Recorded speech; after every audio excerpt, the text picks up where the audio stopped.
My son threw my life's possessions into the trash, and his wife sneered, "You're not needed anymore. Get out." I stood among my broken memories, smiled, and made one call. 3 days later, they were frantically searching for me, leaving 76 missed calls. They thought they'd erased me, but they were wrong. Before we continue, please subscribe to the channel and write in the comments what time it is where you are now. The first thing I noticed wasn't the house. It was the pile. My pickup truck coughed to a stop in front of what used to feel like home, and there it was, a mountain of belongings scattered beside the dumpster like yesterday's garbage. Cardboard boxes torn open, contents spilling onto the pavement in a chaos I couldn't quite process. Those are my things. The thought hit me before I even turned off the engine. My hands stayed gripped on the steering wheel, knuckles white against the worn leather. 3 days of fishing up at Lucky Peak had left me tired but peaceful. That peace evaporated like morning mist. I climbed out slowly, my joints protesting after the long drive. The cool May afternoon carried the smell of rain and something else, the musty odor of clothes that had been sitting outside too long. My work boots crunched on gravel as I approached the pile, each step feeling heavier than the last. There, half buried under a tangle of winter coats, was the photo, our wedding picture from 42 years ago. The glass was cracked diagonally across Martha's face, her smile split by a jagged line. Dirt clung to the silver frame I'd polished just last month. Someone made a mistake. This has to be a mistake. But the evidence kept mounting. My anniversary watch, the Timex Martha had saved 3 months to buy me, lay face down in a puddle, its crystal shattered. The leather band was soaked through, probably ruined. I picked it up with shaking fingers, water dripping between my knuckles. My fishing gear was scattered everywhere. Tackle boxes split open, lures and sinkers mixing with kitchen utensils and old photographs. The rod I'd used for 20 years lay snapped in half, its guides torn away like broken teeth. Someone had thrown my entire life onto the street with all the care they'd give to actual trash. The boxes told their own story, hastily packed, roughly handled, torn at the corners where they'd been dragged or dropped. My name was still visible on one side, written in Martha's careful handwriting from our last move. The ink had run in the damp air, making my own name look like a watercolor mistake. I found my work shirts in a heap, the ones I'd worn to the factory for 30 years. Oil stains and all, they'd been mine. Now they lay wrinkled and dirty, trampled by whoever had hauled them out here. My steel-toed boots, the good pair I kept for church and special occasions, sat upside down with mud caked in the treads. What the hell happened here? The question burned in my chest as I stood surrounded by the debris of my life. Neighbors' windows remained dark despite the commotion. No one came out to explain or help. The entire street felt hollow, like everyone was holding their breath and waiting for me to disappear. My phone buzzed against my hip. For a moment, hope flared. Maybe Floyd calling to explain. Maybe someone from the city saying they'd made an error. But it was just a text from the bait shop, confirming my receipt from this morning, the normal world continuing while mine fell apart. I reached down and lifted Martha's jewelry box, its wooden surface scratched and one corner dented. The velvet lining had come loose, and her few precious pieces were scattered in the dirt. Her mother's ring, the one she'd planned to pass down to Floyd's future daughter. Now it was coated in grime, lying next to a bottle cap and cigarette butts. The reality settled over me like a cold fog. This wasn't random. This wasn't a mistake. Someone had deliberately packed up everything I owned and thrown it away like refuse. Someone had made a choice to destroy 40 years of careful preservation, 40 years of memories, 40 years of building a life. I straightened up, my back aching from bending over the scattered belongings. The house loomed in front of me, its windows dark and unwelcoming. I needed answers. I needed to understand why my entire existence was now decorating the street like a yard sale gone wrong. Time to find out what's really going on here. I walked toward the front door, stepping over more scattered papers and broken picture frames. Each footstep felt deliberate now, purposeful. Someone was going to explain this mess, and they were going to explain it right now. The key slid into the lock, turned halfway, then stopped dead. I tried again, applying more pressure, wiggling the metal back and forth like I'd done 1,000 times before. Nothing. The lock refused to budge, as solid and unyielding as if I'd been trying to open a bank vault with a butter knife. They changed the locks. They actually changed the locks on my own house. My hands were shaking now, making it harder to work the key. I pulled it out and examined it closely, as if the brass might have somehow transformed during my fishing trip. Same worn edges, same scratches I'd memorized over the years. The lock was different, not the key. I fumbled for my phone, scrolling through contacts with clumsy fingers. Floyd first. He'd explain this mess, sort everything out. The phone rang once, twice, 3 times before clicking to voicemail. His voice cheerful and recorded. "You've reached Floyd Riley. Leave a message and I'll get back to you." "Floyd, it's Dad. I just got back from fishing and all my stuff is on the street. The locks are changed. What's going on? Call me back right away." I tried Pamela next, though talking to my daughter-in-law always felt like walking through a minefield. Same result, straight to voicemail. Her message was shorter, crisper. "You know what to do." Standing there on my own front porch, locked out like a stranger, I felt something cold settle in my stomach. This wasn't some mix-up or emergency repair. Someone had planned this. Someone had waited for me to leave town, then systematically erased me from the place I'd called home for 15 years. The afternoon shadows were getting longer, and the spring air carried a chill that hadn't been there an hour ago. I walked across the yards to Simon's house, my neighbor of 8 years. If anyone knew what had happened, it would be him. The man noticed everything: which newspapers people read, when they left for work, who visited when. I knocked on his door, 3 sharp raps that echoed in the quiet street. Footsteps approached, cautious and measured. The door opened just wide enough for Simon's weathered face to appear, his eyes darting past me toward my scattered belongings. "Simon, do you know what happened here? All my stuff is on the street, and I can't get into my house." His expression shifted, uncomfortable and evasive. "Sorry, Otis. I haven't noticed anything unusual. Maybe some kind of mistake." "Mistake?" I gestured toward the pile of my possessions. "That's 40 years of my life sitting next to the garbage. Someone changed my locks while I was gone fishing. You had to have seen something." Simon's gaze flickered away, focusing on something behind my shoulder. "I've been busy with my garden. Didn't really pay attention to what was happening over there." The lie hung between us like smoke. Simon had been retired for 6 years and spent most days positioned at his front window, watching the neighborhood like a security guard. He knew exactly what had happened, but he wasn't going to tell me. "Look, if you need somewhere to make phone calls or wait for your family, you're welcome to—" "Thanks, but I'll manage." He nodded quickly, clearly relieved. "Well, I hope you get it sorted out." The door closed with a soft click, leaving me standing alone on his porch. Even Simon, who'd borrowed my tools and shared beers on summer evenings, was cutting me loose. Whatever had happened here, the whole neighborhood was in on it or too scared to get involved. I walked back to my belongings, each step heavier than the last. The pile looked even more pathetic in the fading light, like the remnants of someone's entire existence scattered for the world to see. I found an old lawn chair among the debris, aluminum frame bent but still functional, and set it up next to the largest box. My phone showed no new messages. I tried Floyd again, then Pamela.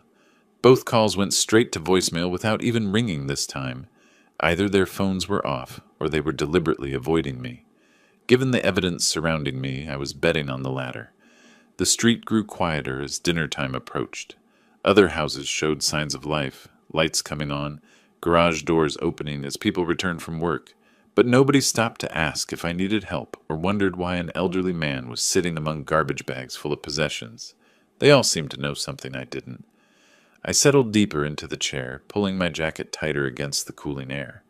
Whatever game was being played here, I was apparently the only one who didn't know the rules.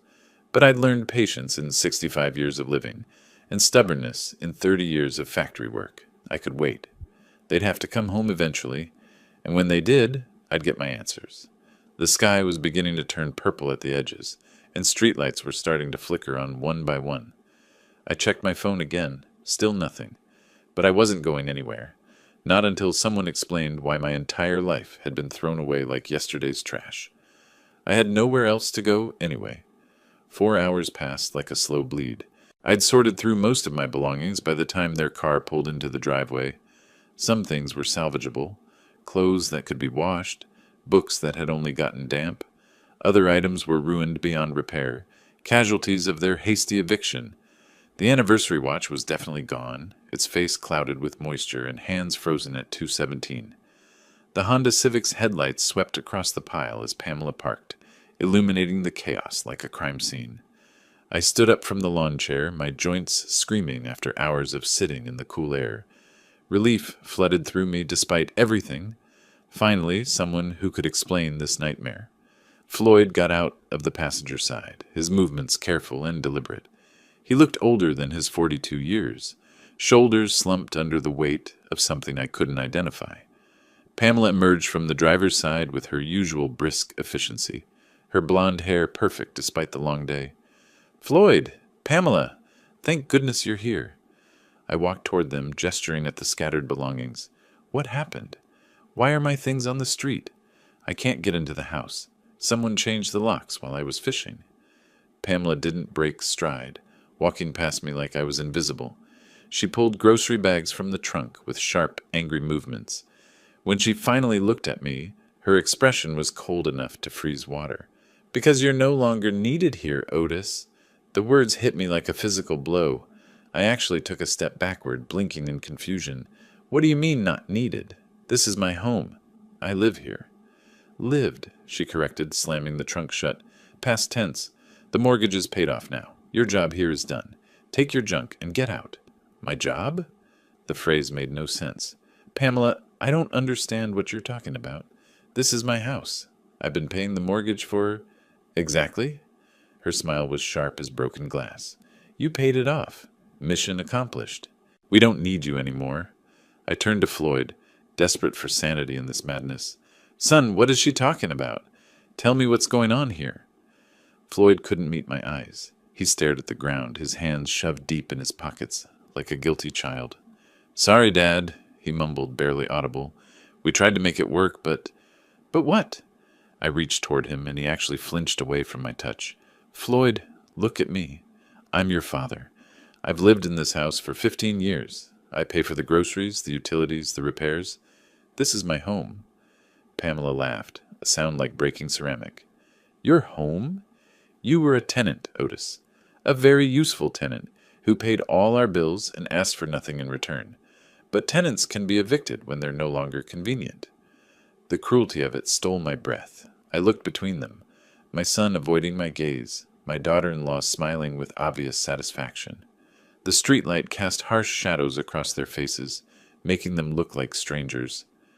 "I helped you buy this house," I said slowly, each word carefully measured. "When you couldn't qualify for the mortgage, I co-signed. When you couldn't make the payments, I covered them. When you needed a down payment for Floyd's car, I gave you my savings. Everything I had, I gave to this family." "And we're grateful," Pamela said with mock sincerity. "Really, we are. But gratitude doesn't mean we have to house you forever. You're old, Otis. You take up space. You track mud through my clean house. You leave dishes in the sink and watch television too loud. We want our lives back." Floyd shifted uncomfortably, but said nothing. My own son, standing there while his wife dismantled our relationship with surgical precision. The boy I'd taught to ride a bike, helped with homework, supported through college, reduced to a silent accomplice in my exile. "Where am I supposed to go?" The question came out smaller than I intended, tinged with a vulnerability that made me hate myself. "That's not our problem anymore." Pamela headed toward the front door, grocery bags in hand. "You're a grown man. Figure it out." "Floyd." I tried one last time, putting every ounce of paternal authority into his name. "Look at me, son." He raised his eyes for just a moment, and what I saw there was worse than hatred. It was nothing. Complete, empty indifference, like I was already dead to him. "The locks are changed," Pamela called over her shoulder. "Don't try to get in. I'll call the police if I have to." The front door opened and closed, leaving me alone under the streetlight with my scattered possessions. The porch light came on, then immediately went off again, a clear message that I wasn't welcome even near the entrance. I stood there for a long moment, processing what had just happened. 42 years of fatherhood, erased. 15 years of generosity, forgotten. A lifetime of love and sacrifice, dismissed like an inconvenient bill. But beneath the hurt, something else was growing. Something harder and colder than the evening air. They thought they could use me up and throw me away like garbage. They thought they could steal everything I'd worked for and then lock me out of my own life. They were about to learn how wrong they were. The door clicked shut with a finality that echoed through my bones. I stood there, frozen on the sidewalk, staring at the house that had been my home for 15 years. The porch light went dark again, leaving me in the amber glow of the streetlight. 8 years. 8 years since that conversation in the kitchen when Floyd had looked me in the eyes and promised we'd always be family. His voice came back to me, younger and full of hope. "Dad, if you help us with the mortgage, we'll always be together. This is our family home now." I could see him so clearly in my memory, leaning against the counter with that earnest expression he'd inherited from his mother. Pamela had been there too, her hair shorter then, her smile warmer. Or maybe it had just seemed warmer because I'd wanted to believe it. "You'll always have a home with us, Mr. Riley," she'd said, using my formal name like she always did back then. "We want you to feel like this is your place too." How naive I'd been. How desperate to believe that my son still needed me, still wanted me around. Martha had been gone 2 years by then, and the house felt too empty, too quiet. When Floyd called about their mortgage troubles, I jumped at the chance to help, not just with money, with belonging somewhere again. "Family takes care of family," I told them, signing the papers that made me responsible for their debt. "Of course I'll help." Floyd had hugged me that day. Actually hugged me, something he hadn't done since his teenage years. "I promise, Dad, you'll never regret this. Never regret this." The words tasted bitter now. I thought about the gradual changes, how the first few years had been good. Family dinners, holiday celebrations, Floyd asking my advice about work problems. I'd felt useful, needed, but somewhere around 2020, things began shifting. Invitations to dinner became less frequent. Conversations grew shorter. My opinions were dismissed more quickly. By 2023, I was eating most meals alone in my room. Pamela would sigh when I used the kitchen, as if my presence was an inconvenience she barely tolerated. Floyd stopped asking for advice and started looking through me instead of at me. They'd developed a language of glances and subtle signals that excluded me completely, but I'd told myself it was temporary stress. Floyd's job, Pamela's moods, the usual ups and downs of family life. I'd made excuses for them the way parents do, finding reasons to justify behavior that grew increasingly cold and dismissive. The pattern was clear now, viewed from this side of betrayal. The closer we got to paying off the mortgage, the worse they treated me, as if my usefulness had an expiration date tied directly to the loan balance. Every payment I made toward their debt was one step closer to my eviction. They'd been planning this. Maybe not from the beginning, but certainly for months. You don't change locks on impulse. You don't pack someone's entire life into boxes without forethought. This had been calculated, methodical, timed perfectly for my fishing trip. 8 years of mortgage payments. 8 years of buying groceries, paying utilities, covering repairs. 8 years of believing I was investing in family when I was actually funding my own disposal. The street was quiet, except for the distant hum of highway traffic. Other houses showed signs of normal family life, television screens flickering behind curtains, porch lights welcoming people home. But nobody emerged to check on the old man standing among garbage bags full of belongings. Even in suburbia, people minded their own business when it came to family drama. I pulled my jacket tighter against the evening chill. Standing here, feeling sorry for myself, wouldn't change anything. Floyd had made his choice, and it wasn't me. Pamela had won whatever game she'd been playing all these years. They'd gotten what they wanted, a paid-off house and freedom from the inconvenience of gratitude. But they'd made one critical error in their calculations. They'd assumed I was powerless, that an old man with nowhere to go would simply disappear quietly into whatever assistance programs existed for discarded parents. They'd treated me like I was already dead, just a burden waiting to be buried. Time to show them how wrong they were. I turned away from the house and walked back toward my scattered belongings, my footsteps steady and purposeful. The pile looked different now, not like trash, but like evidence. I approached my scattered possessions with a mechanic's eye, assessing what could be salvaged and what deserved to be abandoned. 40 years of factory work had taught me to think systematically, to solve problems through careful analysis rather than emotional reaction. This was just another problem requiring a practical solution. The wedding photo went into the cab of my truck first, cracked glass and all. Some things were worth preserving regardless of damage. Martha's jewelry box followed, along with the few pieces of her mother's costume jewelry that had survived Pamela's hasty packing.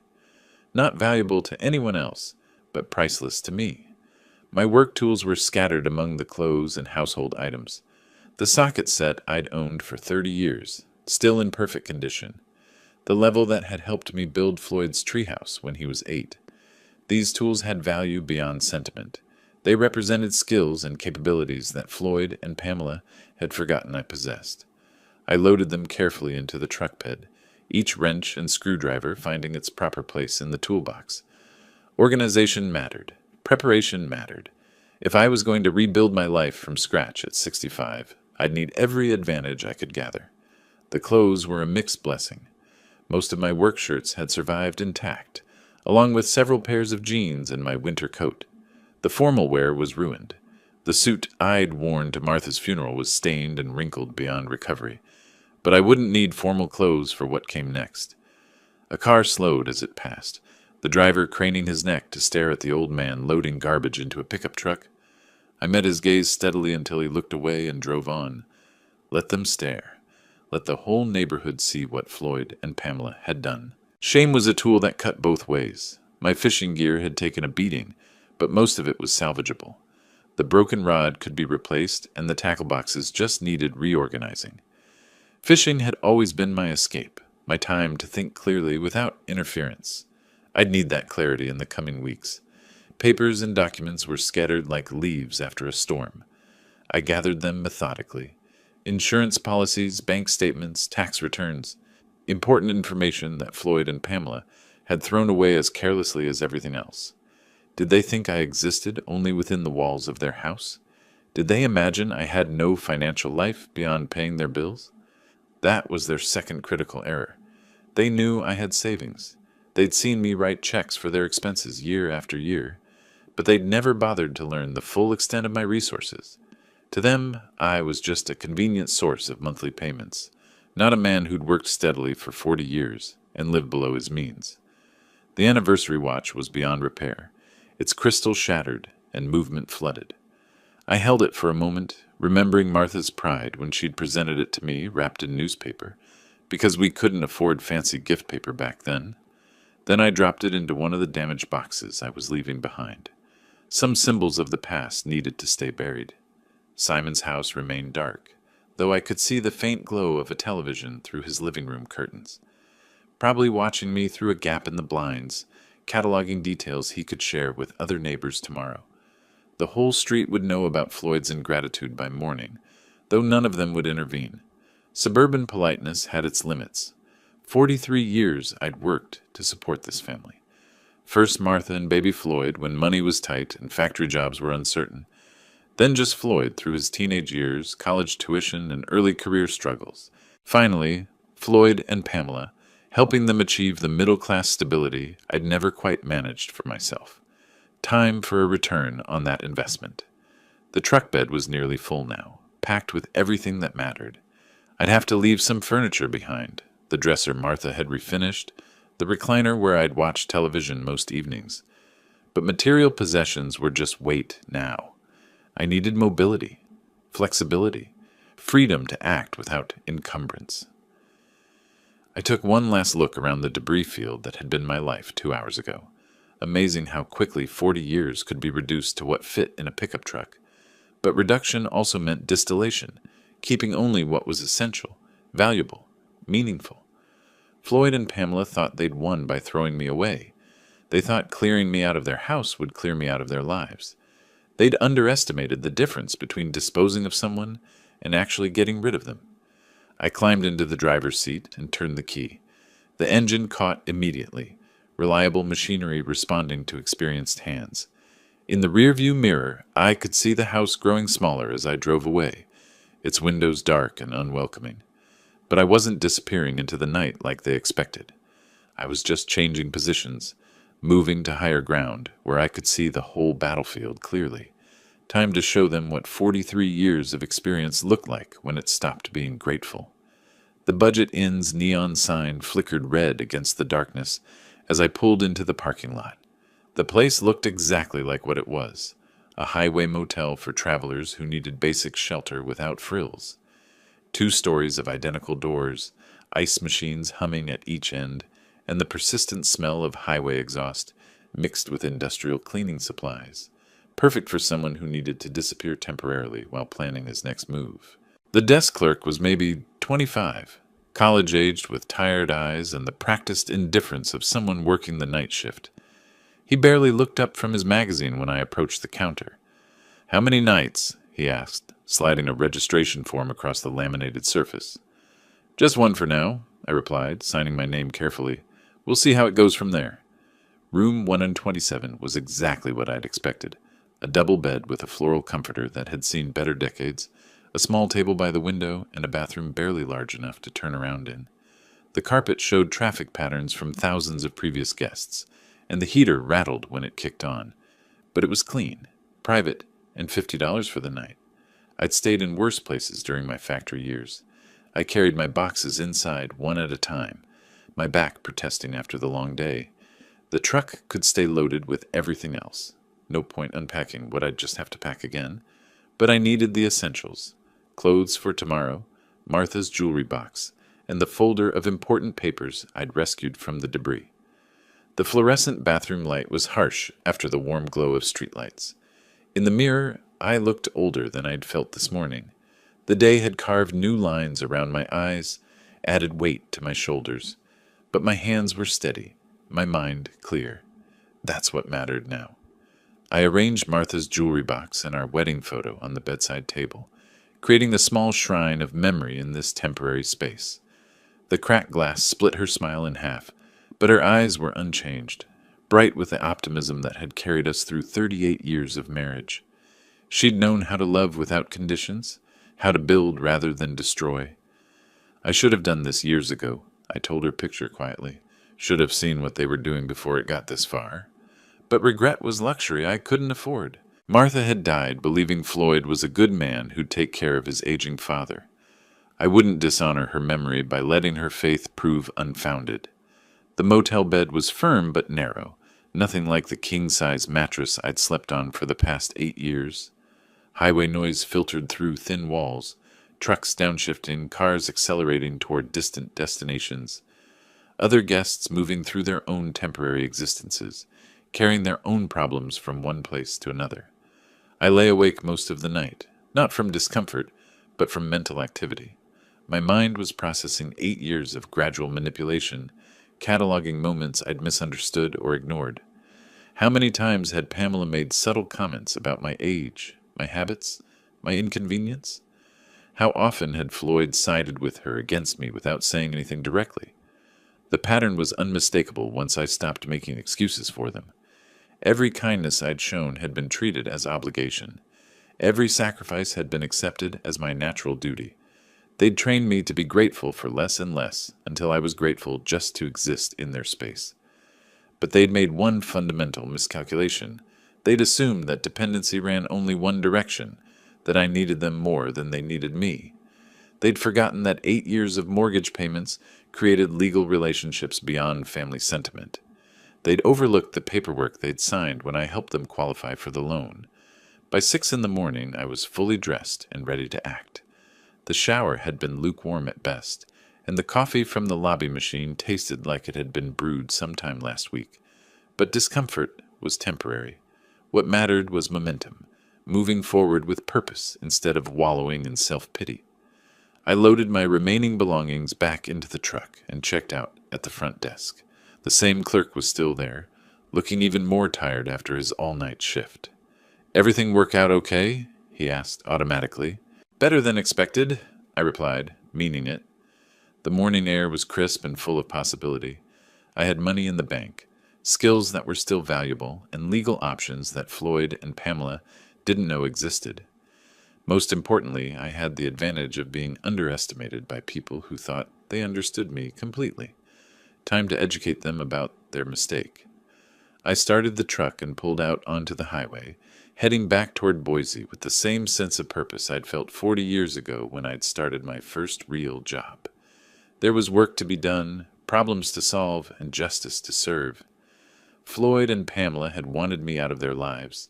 They were about to discover that sometimes you get exactly what you ask for.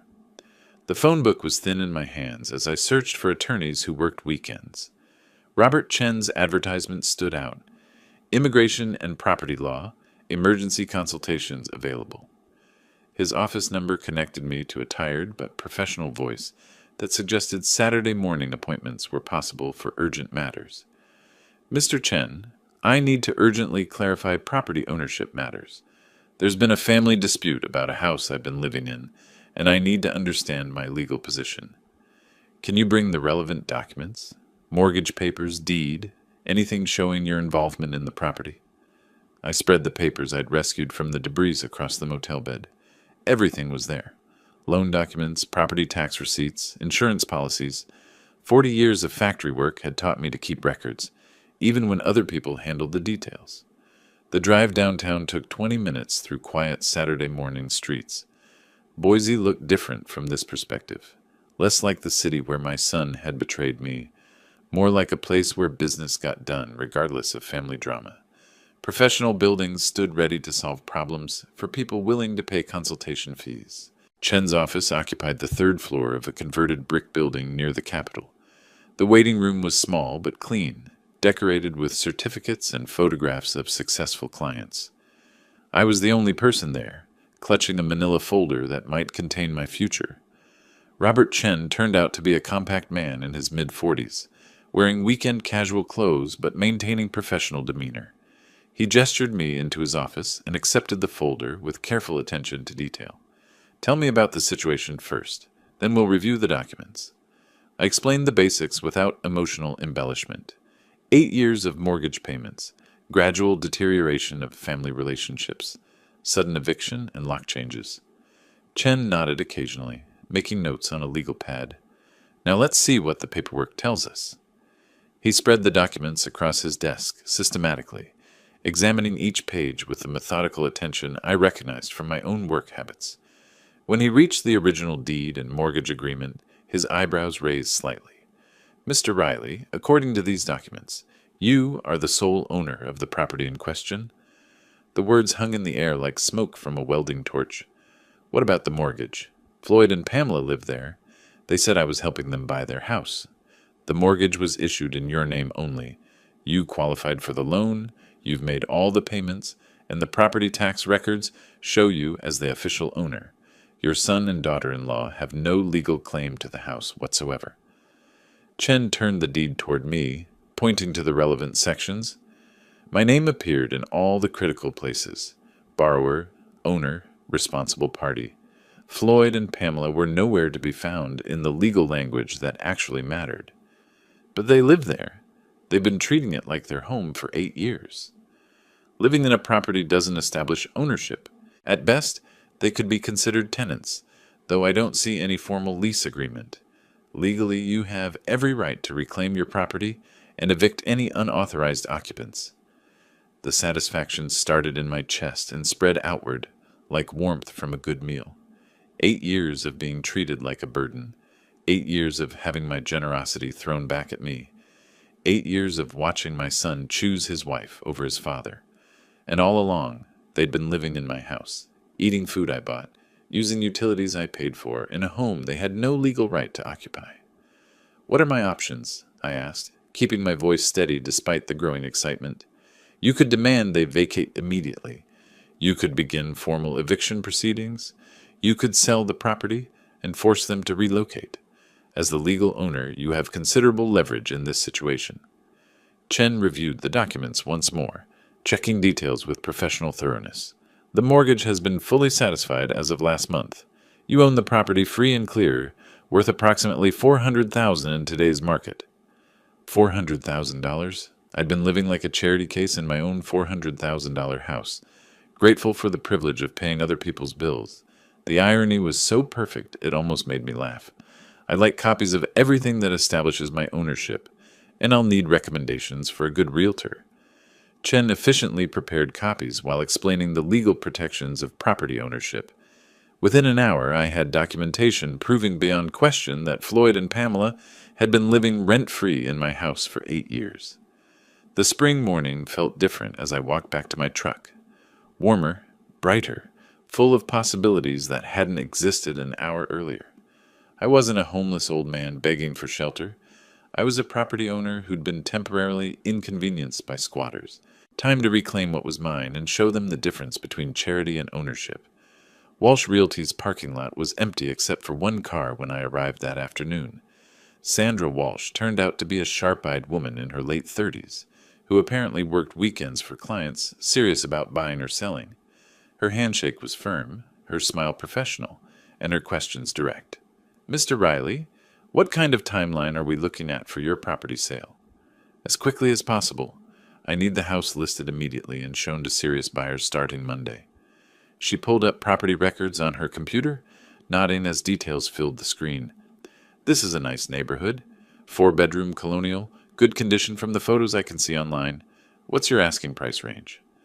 "Market value, but the buyer must be ready to move in immediately. The current occupants will need to relocate quickly." Sandra's expression flickered slightly, probably wondering about family dynamics, but she maintained professional focus. "What about the current occupants? Do they need time to find new housing?" "That's no longer my concern. They're adults. They'll figure something out." The coldness in my own voice surprised me, but it felt appropriate. 8 years of concern for Floyd and Pamela's comfort had gotten me thrown out like garbage. Time to prioritize my own interests for a change. We spent an hour reviewing market conditions, pricing strategies, and showing schedules. Sandra was efficient and thorough, treating the sale like any other business transaction. By 4 o'clock, I'd signed listing agreements and arranged for professional photography. Monday morning. "I'll have the property on the MLS system by Tuesday," Sandra promised. "Given the market conditions and location, I expect serious interest within the first week." Perfect. By the time Floyd and Pamela realized what was happening, their housing situation would already be beyond their control. The apartment search took less effort than expected. The third complex I visited had a furnished 1-bedroom, available immediately, clean, basic, month-to-month lease for someone in transition. The manager was happy to expedite the application for a cash deposit and first month's rent. "How long will you be staying?" she asked while processing my credit check. "Until my other housing situation is resolved. Could be a few weeks, could be longer." By 6 o'clock, I was moving my essential belongings from the motel to the apartment. Not much to transport, a few boxes of clothes, important papers, Martha's jewelry box, and my tools. Everything else could wait in the truck until I decided what came next. The apartment was anonymous and temporary, exactly what I needed. Basic furniture, functioning appliances, cable television, and most importantly, a phone line for coordinating the house sale. I arranged my few possessions efficiently, creating a command center for monitoring the situation. I called Sandra from the apartment phone, confirming Monday's photography session and Tuesday's listing activation. "Mrs. Walsh, I want you to know I'll be traveling next week. The house should be shown to any qualified buyers, regardless of whether the current occupants are cooperative." "That's understood, Mr. Riley. As the owner, you have full authority over showing schedules." The legal ownership felt more real each time someone acknowledged it professionally. For 8 years, I'd lived like a guest in my own house. Now, strangers were treating me with the respect that property ownership commanded. I spent the evening organizing my documents and planning next steps. The house would be listed Tuesday. Showings would begin immediately. Serious buyers typically needed 2 to 3 weeks for financing and inspections. Floyd and Pamela would probably discover the sale sometime in the first week, depending on how quickly news traveled through the neighborhood. By then, I'd be unreachable, and the process would be irreversible. I dialed Sandra's number one more time before bed. "Mrs. Walsh, one more thing. I'll be out of town for a while, but you have my full authorization to proceed with all aspects of the sale. Accept any reasonable offer that meets our minimum price." "I'll keep you informed of all developments, Mr. Riley." But I wouldn't be available for updates. That was the beauty of the plan. By the time Floyd and Pamela realized their comfortable life was disappearing, I'd be somewhere they couldn't reach me to beg, threaten, or manipulate. The apartment was quiet, except for the hum of the refrigerator and distant traffic sounds. Tomorrow, I'd implement the final phase of my strategy. For tonight, I could rest, knowing that justice was finally in motion. 8 years of taking me for granted was about to cost them everything they thought they owned. Sunday morning found me at Boise Airport with a single carry-on bag and no particular destination in mind. The ticket counter agent was helpful when I explained my situation. I'd like to book a flight somewhere warm. Doesn't matter where, as long as I can leave today. She checked availability while I stood there feeling lighter than I had in years. No schedule to maintain, no one expecting me home, no family obligations to consider, just an old man with savings in the bank and time to spend however he chose. There's a flight to Cancun leaving in 3 hours. It's expensive for last-minute booking, but they have seats available. Perfect. Book it. The airport process felt foreign after years of staying close to home. Security lines, boarding announcements, the controlled chaos of people traveling to places that mattered to them. I'd forgotten how exciting movement could be when you chose it yourself, instead of having it forced on you. The flight attendant noticed my relaxed demeanor during boarding. "Vacation travel?" she asked while checking my seat assignment. "Something like that. Haven't been somewhere warm in years. Figured it was time to change that." 3 hours later, I was stepping off an airplane into Mexican heat that felt like a blessing after Idaho's stubborn spring cold. Cancun Airport buzzed with tourists and resort representatives, everyone eager to begin or end their temporary escape from reality. The hotel shuttle driver spoke broken English, but perfect enthusiasm. "First time in Mexico, senor?" "First time anywhere in a long time," I admitted, watching unfamiliar landscape roll past the windows. The resort turned out to be exactly what someone fleeing family drama needed. Anonymous, comfortable, and completely disconnected from any responsibilities back home. The front desk clerk handled check-in with cheerful efficiency. "How long will you be staying with us, Mr. Riley?" "Open-ended. I'll let you know when I'm ready to leave." He handed me a key card and information packet about resort amenities. Pool service, beach access, restaurants, activities for guests who wanted structured entertainment. All of it available to someone who just reclaimed ownership of his own life. My room faced the ocean through sliding glass doors that opened onto a private balcony. The sound of waves replaced the memory of suburban silence, and warm air carried scents of salt and tropical vegetation instead of disappointment and betrayal. I stood there for several minutes, letting the contrast wash over me. The first order of business was turning off my phone. Floyd and Pamela would eventually realize something was wrong when they couldn't reach me, but by then the house sale would be in motion and my location would be irrelevant. Let them wonder where I'd gone and why I wasn't available to explain or negotiate. Room service brought lunch to the balcony. Fresh fish, cold beer, fruit that actually tasted like it had grown in sunshine. Simple pleasures that felt revolutionary after months of eating alone in my bedroom, while my own family treated me like an unwelcome boarder. The beach was populated with couples and families enjoying vacations they'd planned and saved for. I found an empty chair under an umbrella and settled in with a book I'd bought at the airport. For the first time in years, I had nowhere to be and nothing to prove to anyone. A server approached with the kind of attention that money and leisure commanded. "Another beer, senor? Perhaps something from our cocktail menu?" "Why not? Bring me something tropical. I'm celebrating."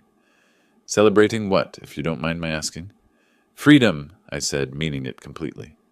The afternoon dissolved into a pleasant haze of warmth, alcohol, and the satisfaction that comes from making decisions without consulting anyone else's opinion.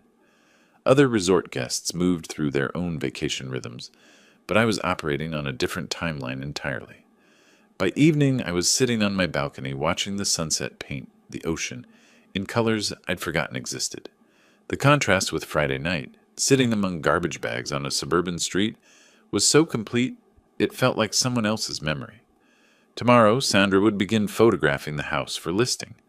By Tuesday, Floyd and Pamela would discover their comfortable arrangement was about to change permanently. They'd probably try calling me first, then panicking when they realized I was unreachable. But I'd be here, learning how to relax again while they learned what consequences felt like. The waves kept rolling in with rhythmic persistence, washing away whatever they encountered and starting fresh with each cycle. Sometimes that's exactly what life required: complete erasure of what came before, followed by the patience to build something better. I raised my drink to the darkening sky, toasting the end of being grateful for scraps and the beginning of claiming what was rightfully mine. Monday morning in Cancun arrived with perfect weather and room service coffee that actually tasted like it had been made this century. I spent the early hours on my balcony reading a paperback thriller while waves rolled endlessly onto white sand below. Other resort guests were starting their vacation routines: couples heading to breakfast, families organizing beach gear, groups planning excursions to Mayan ruins, all of them blissfully unaware that hundreds of miles north, a real-life drama was about to unfold. Around 10 o'clock local time, I decided to check my phone. The screen exploded with notifications: 76 missed calls, 43 voicemails, and dozens of text messages. The numbers kept climbing as new calls came in while I scrolled through the chaos. Floyd's number appeared most frequently, but Pamela had contributed her share of desperation to the digital pile. The first few voicemails were confused but demanding, Floyd's voice tight with barely controlled anger. "Dad, call me back immediately. There are people walking through our house taking pictures. What the heck is going on?" Pamela, sharper and more accusatory: "Otis, I don't know what game you're playing, but you need to stop this right now. Call us back." But as the hours progressed, the tone shifted dramatically. Anger gave way to confusion, confusion to panic, panic to desperation. Floyd again, hours later: "Dad, please, we can't reach you anywhere. The realtor says she's working for you. This can't be legal. Where are you?" Pamela, her voice cracking: "Otis, this is our home. You can't just sell our house out from under us. We've been calling everyone we know." I found Sandra Walsh's messages scattered among the family chaos, professional updates delivered with business-like efficiency that contrasted sharply with the emotional meltdown happening elsewhere. Her text from this morning was particularly satisfying. "Mr. Riley, excellent showing yesterday. Young couple very interested, mentioned they could close quickly. They love the neighborhood and see themselves raising children there. We'll keep you posted on developments. Perfect. New owners who would actually appreciate the house instead of treating it like a burden they'd inherited." The voicemails continued throughout the day, each one more desperate than the last. Floyd's voice deteriorated from anger to pleading to something approaching genuine fear. "Dad, if you can hear this, we're sorry about how things went. Maybe we can work something out. Please just call us back so we can talk." Pamela tried a different approach, alternating between manipulation and outright begging. "Otis, think about what you're doing. We have nowhere to go. Surely you don't want to make us homeless? You're not that cruel." But the most revealing message came late in the afternoon, Floyd's voice barely holding together. "Dad, I keep thinking about that night when you came back from fishing, the way Pamela talked to you, the way I just stood there and let it happen. I know we messed up, but selling the house won't fix anything. Please just call me back." Finally, some recognition of consequences. Only took them discovering they weren't actually in control of their own living situation. I responded to Sandra's messages with professional efficiency, authorizing additional showings and confirming my interest in serious offers. But the family calls went unanswered. They'd made it clear a month ago that I wasn't needed in their lives. Time for them to experience what not needed actually looked like when the roles were reversed. The resort bar served excellent margaritas with fresh lime and salt that tasted like vacation instead of responsibility. I settled into a poolside chair with my phone silenced, watching families enjoy their temporary paradise while mine imploded in ways they were only beginning to understand. 8 years of mortgage payments had bought me more than just legal ownership. They'd purchased the right to choose who deserved explanations and who deserved silence. Floyd and Pamela had spent those 8 years teaching me that family loyalty was conditional, that gratitude had expiration dates, and that love could be discarded when it became inconvenient. Well, they'd been excellent teachers. Time to show them how well I'd learned their lessons. I extended my stay at the resort for another week, informing the front desk that my plans had become more flexible than originally anticipated. The afternoon stretched ahead, with nothing more demanding than deciding whether to order fish or chicken for dinner. Back in Boise, the phone calls would continue. The panic would intensify. The reality of their situation would sink in with each unanswered ring. But that was their problem now, not mine. 3 weeks later, I returned to Boise with a tan that spoke of extended leisure and a perspective that distance had clarified. The flight from Cancun landed on schedule, and the taxi ride to my downtown apartment felt like visiting a different city. The spring weather had warmed considerably, transforming the landscape from the gray uncertainty I'd left behind to something approaching summer optimism. Even the downtown streets looked more welcoming, though that might have been the effect of no longer feeling trapped by other people's expectations.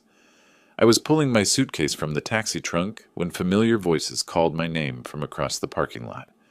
Floyd and Pamela approached like refugees from their own lives. 3 weeks of searching had left visible marks.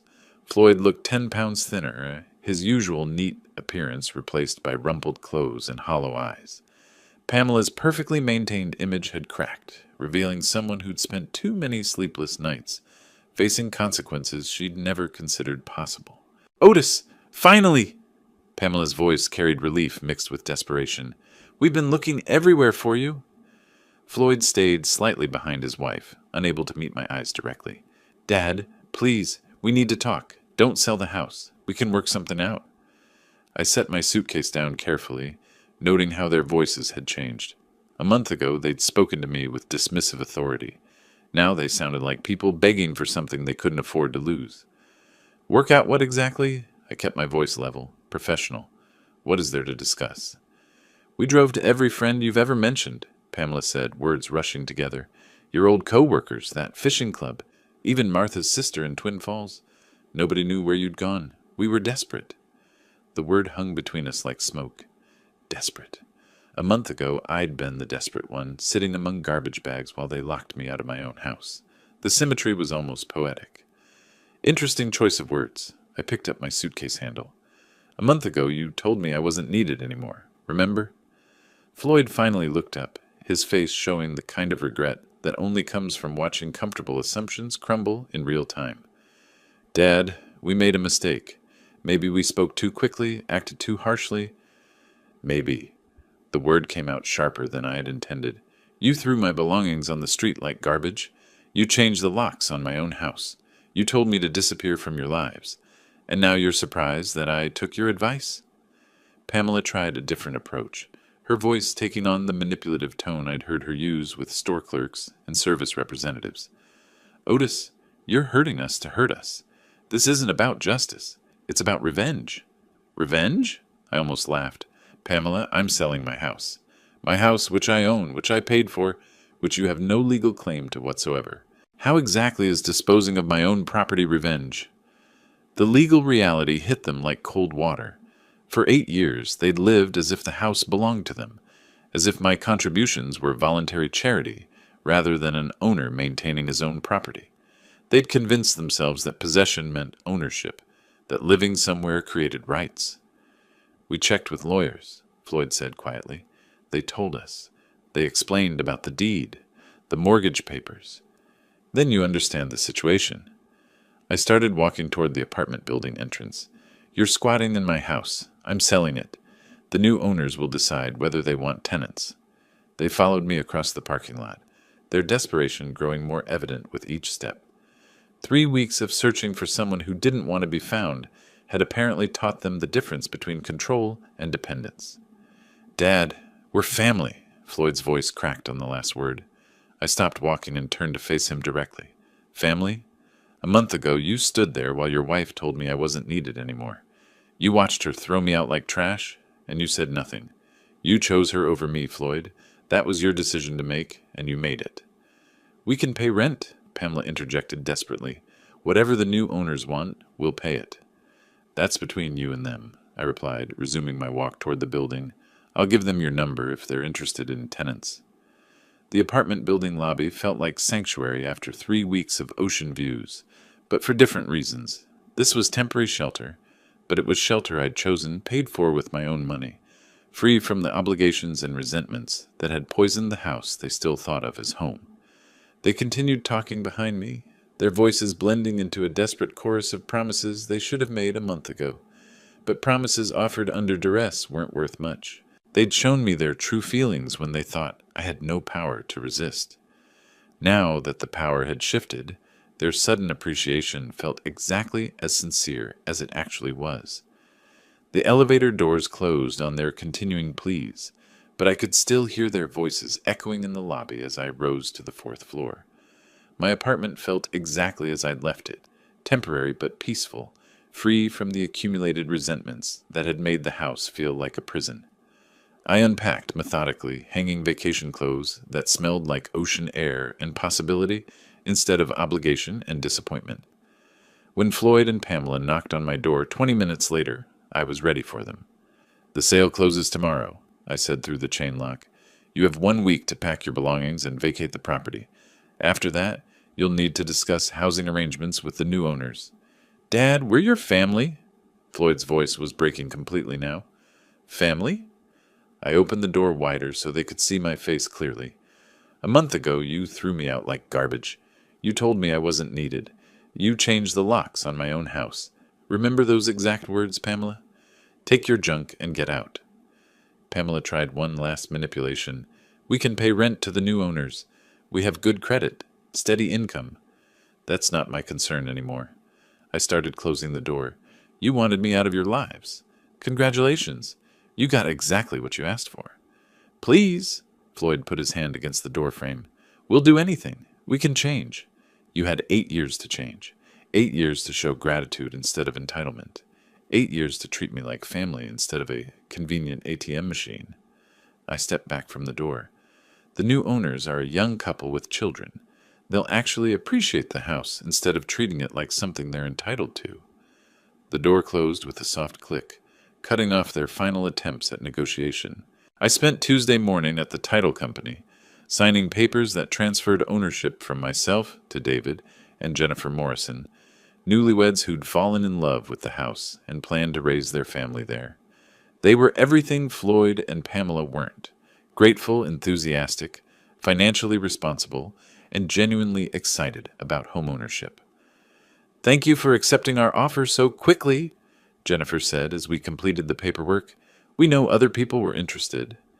"You reminded me why houses exist," I replied. "They're for families who want to build something together, not for people who take blessing for granted."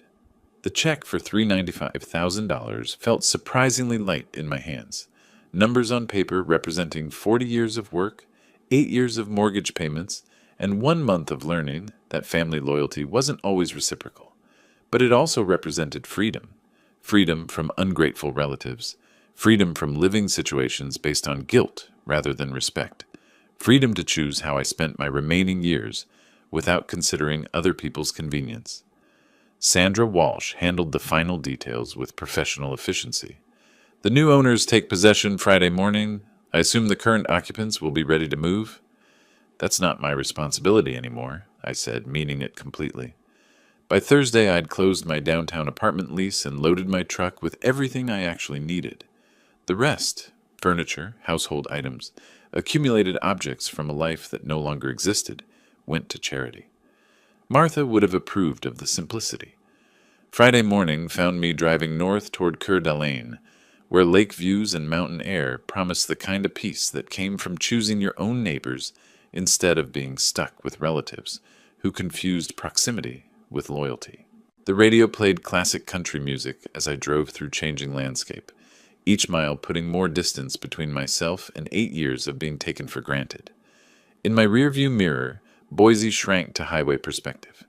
Just another city where someone had learned the difference between charity and ownership. Floyd and Pamela would figure out their housing situation eventually. Maybe the new owners would rent to them. Maybe they'd find somewhere else.